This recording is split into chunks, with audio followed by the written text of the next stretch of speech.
జయశంకర్ భూపాలపల్లి జిల్లా కాళేశ్వరంలో జరుగుతున్న సరస్వతి పుష్కరాలు శనివారం నాటికి మూడో రోజుకు చేరింది.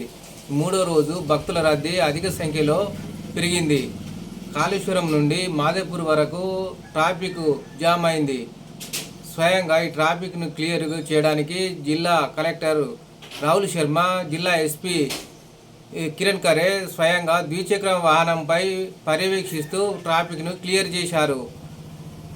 శుక్రవారం రాత్రి కురిసిన ఈదురుగాలులకు టెంట్లు, అక్కడ విద్యుత్ అంతరాయం ఏర్పడితే వాటిని కూడా త్వరితగతిన విద్యుత్ సరఫరాను పునరుద్ధరించారు.